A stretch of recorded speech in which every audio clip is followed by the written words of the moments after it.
तो कहानी की शुरुआत में हमें दिखाया जाता है कि सूरज धीरे धीरे पृथ्वी के पास आ रहा है, जिस वजह से पृथ्वी के सभी इलाकों में आग और सूखा फैलने लगा है। इसलिए जल्दी ही साइंटिस्ट पृथ्वी पर आने वाली सोलर क्राइसिस के खतरे के बारे में पूरी दुनिया में अनाउंस करने लगते हैं, जिसमें वो सभी को बताते हैं कि अगर सूरज इसी स्पीड से आगे बढ़ता रहा तो सूरज 100 सालों में पृथ्वी को अपने बीच समा के खत्म कर देगा और 300 सालों बाद वो पूरे सौर मंडल को ही खत्म कर देगा। इसलिए पृथ्वी को बचाने के लिए UEG यानी यूनाइटेड अर्थ गवर्नमेंट मूविंग माउंटेन नाम के एक प्रोजेक्ट पर काम करने का फैसला करती है। इस प्रोजेक्ट के अकॉर्डिंग साइंटिस्ट काफी सारे बड़े बड़े इंजन्स बनाकर पृथ्वी के अलग अलग हिस्सों में इंस्टॉल कर देंगे, जिसकी मदद से पृथ्वी को सौर मंडल से बाहर ले जाकर बचा लिया जाएगा। लेकिन इस प्रोजेक्ट में काफी खर्चा होने वाला था। साथ ही खाने पीने के रिसोर्सेज भी दिन प्रतिदिन खत्म होते जा रहे थे, जिस वजह से लोग दंगे और प्रोटेस्ट करने लगे थे। इन प्रोटेस्ट में वो लोग शामिल थे जिन्हें किसी भी अंजाम या खतरों की परवाह नहीं थी, क्योंकि इन लोगों का मानना था कि जो खतरा अभी तक पृथ्वी पर नहीं आया है उसके लिए गवर्नमेंट इतना बड़ा रिस्क लेकर पृथ्वी और मानव जाति को खतरे में डाल रही है। वहीं दूसरी ओर UEG डिजिटल लाइफ नाम के एक प्रोजेक्ट यानी DLP पर बैन लगा देती है, जिस वजह से प्रोटेस्ट और भी ज्यादा बिगड़ जाते हैं, क्योंकि DLP एक कट्टर ग्रुप था जिसका मानना था कि इंसानों का फ्यूचर सिर्फ कंप्यूटर में है। असल में वो एक ऐसा प्रोग्राम डेवलप करना चाहते थे जिससे इंसान अपने दिमाग को एक डिस्क में अपलोड कर सकता था, लेकिन रिसोर्सेज की कमी के कारण वो इस प्रोग्राम को आगे नहीं बढ़ा सकते थे। इसलिए रिसोर्सेज के लिए वो हैकिंग करके UEG पर आतंकवादी हमला करते रहते थे। इन सब के बीच UEG नोटिस करती है कि उनके मूविंग माउंटेन प्रोजेक्ट से लोगों का विश्वास उठता जा रहा है, जिस कारण काफी सारे लोग इस प्रोजेक्ट को रोकने की कोशिशें कर रहे हैं। पर तभी चाइनीज एम्बेसडर जाओ इस प्रोजेक्ट के पहले पार्ट को कंप्लीट करने का कहते हैं, क्योंकि उनका मानना था कि पहला पार्ट जल्द ही पूरा हो जाएगा और लोगों को दोबारा उनके मूविंग माउंटेन प्रोजेक्ट पर विश्वास होने लगेगा। जाओ कहते हैं कि इस पहले पार्ट को कंप्लीट करने के लिए सबसे पहले चंद्रमा पर मौजूद इंजन्स की टेस्टिंग की जाएगी, क्योंकि हम चंद्रमा को भी सौर मंडल से धकेलने का प्लान कर रहे हैं ताकि पृथ्वी का ग्रेविटी से कनेक्शन टूट जाए। वहीं UEG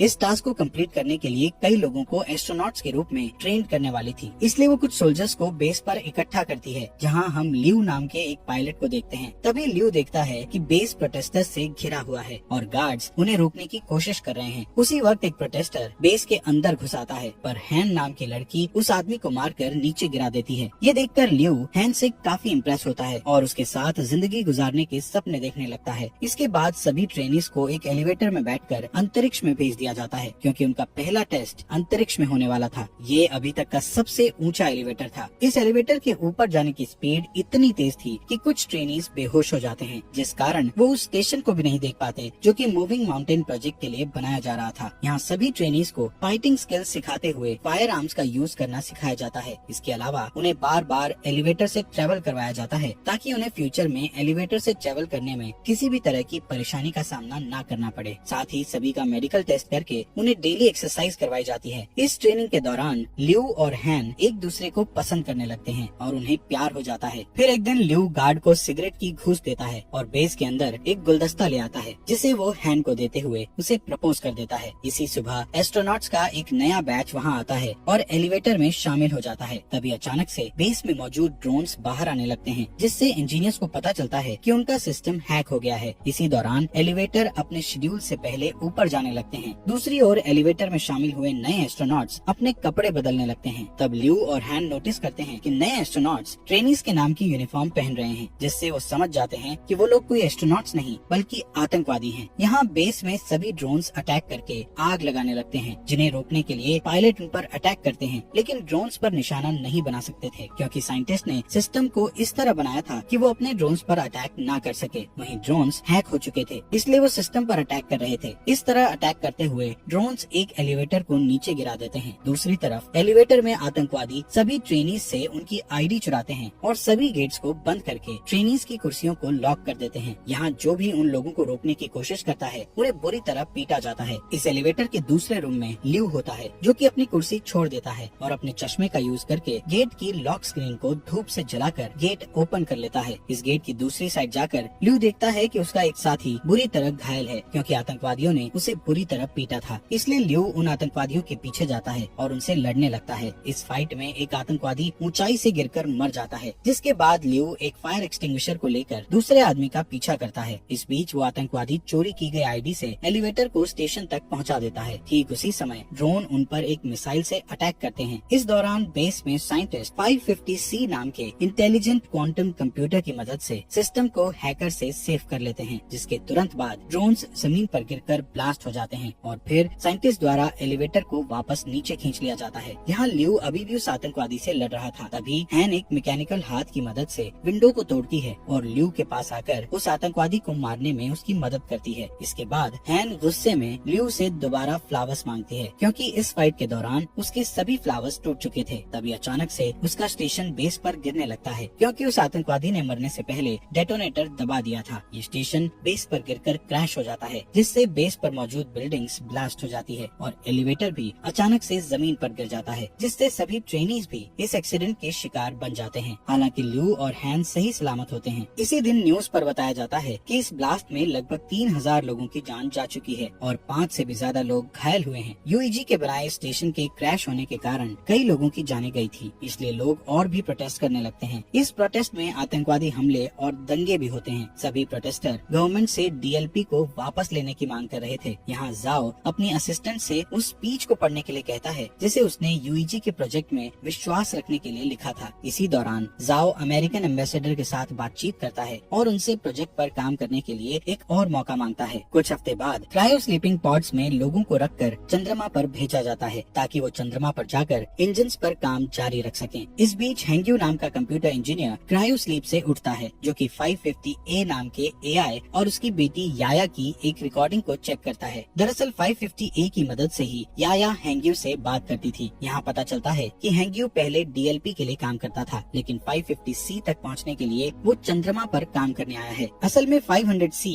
पूरे बेस को कंट्रोल करता है, इसलिए हेंग्यू को लगता है कि वो 500C का यूज याया की क्लिप बनाने में करेगा, जिससे कुछ सेकंड्स के लिए उसकी मरी हुई बेटी का दिमाग एआई में डेवलप हो जाएगा। यहाँ टीम के बाकी मेंबर्स के साथ काम करते हुए हेंग्यू को पता चलता है कि जाओ नाम का कंप्यूटर रिसर्चर 550C का इंचार्ज है और वो चाहता है कि हेंग्यू उनके सिस्टम के ऑपरेशंस पर उनके साथ काम करे। इसके बाद हेंग्यू और जाओ 550C का पहला टेस्ट बेस के हर एक सेक्टर को एक्टिवेट करके करते हैं। जब वो कंप्यूटर के द्वारा वर्क के पूरा होने का वेट करते हैं, तब जाओ हेंग्यू को अपने दिमाग की डिजिटल कॉपी देता है, जिसे कंपनी ने जब्त कर लिया था, क्योंकि उन्होंने डीएलपी पर बैन लगा दिया था। यहाँ जाओ हेंग्यू को समझाता है कि ये तुम्हारे ऊपर डिपेंड करता है कि तुम इस कॉपी को डिस्ट्रॉय करना चाहती हो या नहीं। कुछ समय बाद हेंग्यू याया की क्लिप जाओ को दिखाता है। इस बीच हेंग्यू उस दिन को याद करता है जब वो अपनी पत्नी और बेटी के साथ कार से कहीं जा रहा था। तब अचानक से उसकी कार एक ट्रक से टकरा गई थी, जिससे उसकी पत्नी की तुरंत ही डेथ हो गई थी। पर याया कुछ समय तक जिंदा थी, इसलिए हेंग्यू याया के दिमाग को कंप्यूटर के जरिए जिंदा रखने के लिए उसे डीएलपी के पास ले गया था। लेकिन वो लोग उसकी मदद करना नहीं चाहते थे, क्योंकि उनकी टेक्नोलॉजी अभी तक तैयार नहीं हुई थी। इस बीच हेंग्यू की मुलाकात जाओ से हुई, जो कि पहले डीएलपी में काम करता था। यहाँ जाओ ने हेंग्यू पर एहसान करते हुए याया के दिमाग को 550A नाम के एआई में डाल दिया था। यहाँ प्रेजेंट में हेंग्यू जाओ से रिक्वेस्ट करता है कि वो याया पर 550C का यूज करे, जिससे याया पूरी तरह एआई में बदल सके। जिस पर जाओ हेंग्यू से कहता है कि याया के लिए 550A ही काफी है। इसी बीच उनका सिस्टम डिटेक्ट करता है कि वहाँ Z9 लेवल का सोलर स्टॉर्म आने वाला है, जिससे सभी लोग बेस पर वापस जाने का सोचते हैं। लेकिन उनके पास जो गाड़ियाँ थी उनकी स्पीड ज्यादा नहीं थी, पर फिर भी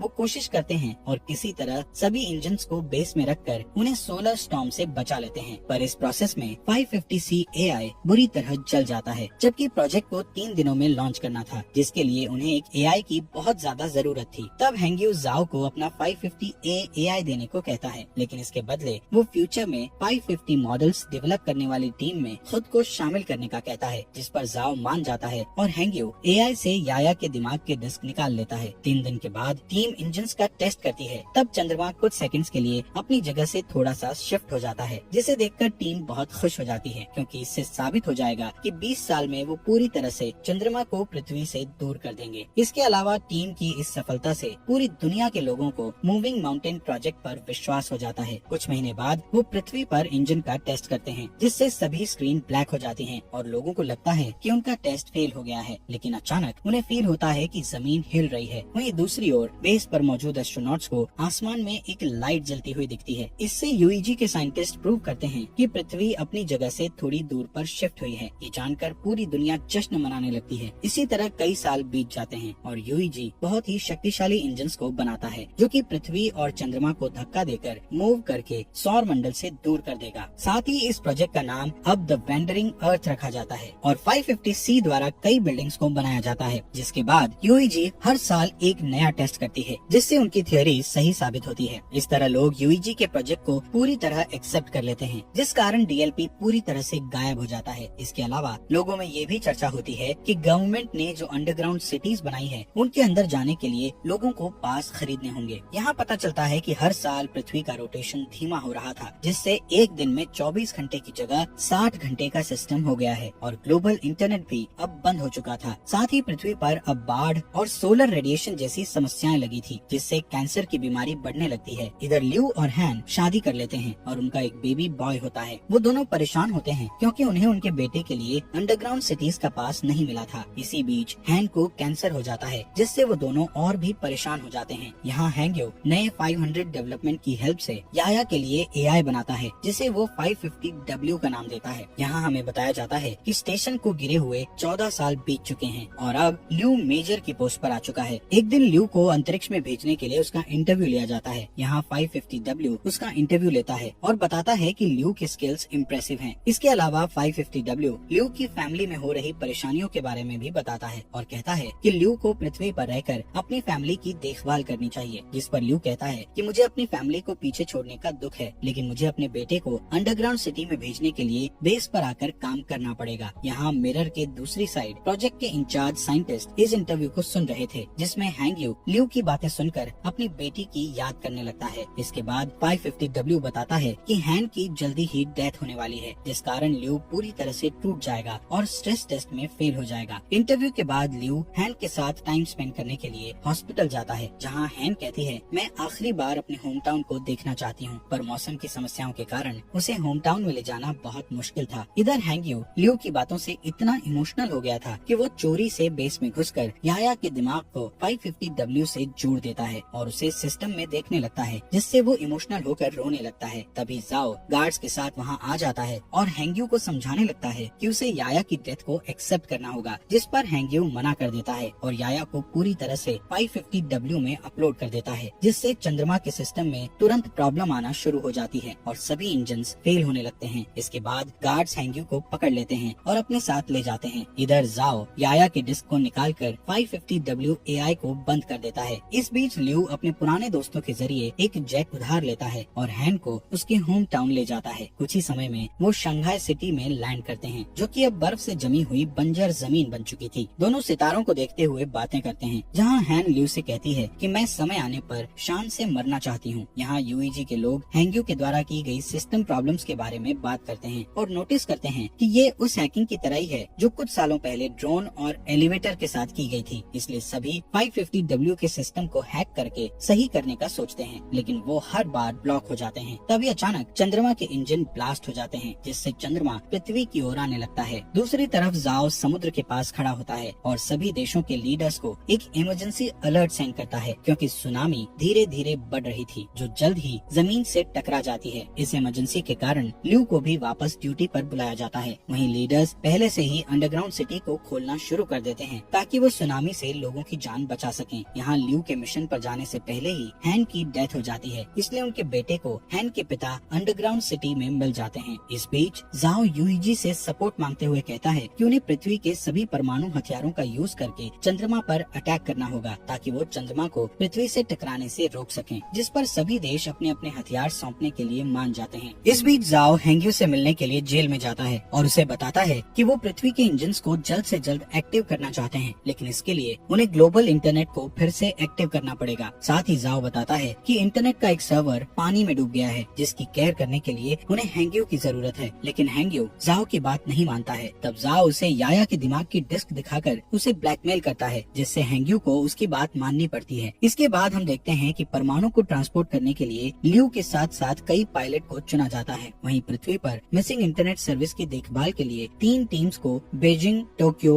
और डैलस भेज दिया जाता है। इसके बाद चुने हुए पायलट्स शटल्स के साथ चंद्रमा के लिए रवाना हो जाते हैं, जहां अंतरिक्ष में एस्ट्रॉइड्स प्लैनेट तेजी से शटल से टकराने लगते हैं, जिससे कई शटल्स क्रैश हो जाते हैं और टीम को 200 हथियारों का लॉस हो जाता है। इस वजह से अब उनके पास सिर्फ 180 हथियार ही बचे होते हैं। थोड़ी ही देर में बाकी के शटल्स चंद्रमा की सतह पर आ जाते हैं, लेकिन तभी एस्ट्रॉइड्स एक शटल को हिट कर देता है, जिससे ल्यू की शटल भी क्रैश हो जाती है। इसलिए उन्हें मजबूरन जमीन पर उतरना पड़ता है। इस दौरान उन्हें उन्हें 384 हथियारों का फिर से लॉस हो जाता है। यहाँ बचे हुए लोग टेप को ढूंढने लगते हैं ताकि वो उनके टूटे हुए हेलमेट को ठीक करके अपने घाव पर पट्टी कर सकें। इसके बाद वो लोग तय करते हैं कि वो लोग बचे हुए हथियारों को पैदल ही चंद्रमा पर फिट कर देंगे, पर लियो नहीं चाहता था कि इस काम को करके यंग लोग मारे जाएं, इसलिए वो अकेला शटल से बाहर आकर गेट को बंद कर देता है। यहाँ पृथ्वी पर तीनों टीम्स सर्वर की जगह पर पहुंचकर पानी के नीचे चली जाती हैं, जहाँ ड्रोन और स्पेशल टूल्स की मदद से हैंग्यू की टीम बिल्डिंग में जाती है और सर्वर का दरवाजा ढूंढने लगती है। लेकिन जब वो दरवाजे को जबरदस्ती खोलते हैं तो उनका एक आदमी बुरी तरह घायल हो जाता है। तब जाओ उसके घावों को सही करने की कोशिश करता है, लेकिन उनके पास घाव को ठीक करने के लिए कोई सामान नहीं था, जिस कारण उस आदमी की डेथ हो जाती है। जिसके बाद हैंग्यू और जाओ इंटरनेट को वापस लाने के लिए कनेक्शन बनाने का डिसीजन लेते हैं। दूसरी तरफ लियो हथियारों को एक ट्रक से ले जाने लगता है। तभी अचानक चंद्रमा का मलबा पृथ्वी से टकराता है, जिस वजह से बिल्डिंग्स हिलने लगती है और कुछ हार्डवेयर जाओ के पैर पर गिर जाते हैं, जिससे वो बुरी तरह फंस जाता है। तभी उस रूम में पानी भरने लगता है। दूसरी ओर हैंग्यू अपने ड्रोन की मदद से भी रूम का गेट नहीं खोल पा रहे थे, इसलिए जाओ उसे जल्दी से पासवर्ड की दे देता है। पर इस दौरान जाओ की पानी में डूबने से डेथ हो जाती है। इसके बाद चंद्रमा का मलबा पृथ्वी की मेजर लोकेशंस को डिस्ट्रॉय करने लगता है, जिससे अंडरग्राउंड सिटीज में जा रहे लोग पैनिक होने लगते हैं। वहीं यूईजी में जाओ को बुरी खबर मिलती है कि उनके पास परमाणु हथियारों का एक साथ ब्लास्ट करने के लिए समय नहीं है, जिससे जाओ उम्मीद खो देता है। पर तभी उसका एक आदमी उसे सोल्यूशन बताता है कि अगर वो अंतरिक्ष में और भी एस्ट्रोनॉट्स को भेज देंगे तो हथियारों को मैनुअली ब्लास्ट किया जा सकता है, यानी कि सभी एस्ट्रोनॉट्स को अपना सेक्रीफाइस करके दुनिया को बचाना होगा। इस ऑपरेशन के लिए 300 लोगों की जरूरत थी। यहाँ एक पुराना पायलट कहता है कि ऐसा करना हमारा कर्तव्य है, पर यंग लोग फ्यूचर की देखभाल करने के लिए हैं, इसलिए उनका सेक्रीफाइस न किया जाए। उस पायलट की बात मानते हुए सभी पुराने पायलट्स को एस्ट्रोनॉट्स की टीम के साथ चंद्रमा पर पहुंचा दिया जाता है, जहां लियो